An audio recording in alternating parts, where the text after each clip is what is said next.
Tollywood audience ఎప్పటినుంచో ఆసక్తిగా ఎదురుచూస్తున్న హరిహర వీరమల్లు సినిమా ఎట్టకేలకు థియేటర్లలోకి వచ్చేసింది. బ్రో సినిమా తర్వాత పవన్ కళ్యాణ్ నటించిన ఈ పీరియాడిక్ యాక్షన్ డ్రామాపై ఇప్పటికే భారీ హైప్ నెలకొన్న సంగతి తెలిసిందే. ఇక గత అర్ధరాత్రి నుంచే ఈ చిత్రానికి పాజిటివ్ రివ్యూస్ వస్తున్నాయి. పవర్ స్టార్ పవన్ కళ్యాణ్ ప్రధాన పాత్రలో నటించిన లేటెస్ట్ మూవీ హరిహర వీరమల్లు.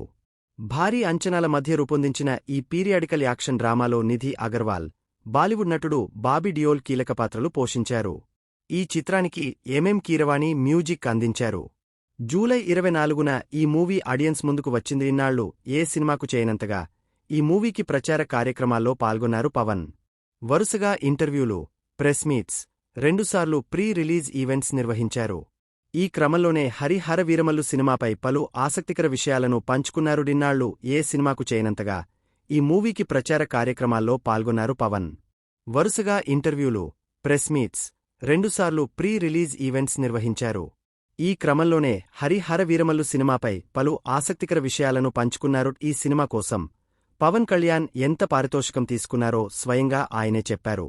తాజాగా రిపోర్టర్లతో ముచ్చటించిన పవన్ రెమ్యూనరేషన్ గురించి వచ్చిన ప్రశ్నపై స్పందిస్తూ, ఈ సినిమా కోసం తాను ఒక్క పైసా కూడా తీసుకోలేదని అన్నారు. నిర్మాతల కష్టాలు నాకు తెలుసు. నేను వారికి గౌరవం ఇస్తాను అన్నారు. ఈ సినిమాకు ముందుగా పవన్ పారితోషికం తీసుకున్నప్పటికీ ఆ తర్వాత నిర్మాత ఇబ్బందుల్లో ఉన్నాడని తెలిసి తిరిగి ఇచ్చేసిన సంగతి తెలిసిందే. ప్రస్తుతం ఈ సినిమాకు ఆడియన్స్ నుంచి బ్లాక్ బస్టర్ హిట్ రెస్పాన్స్ వస్తుంది.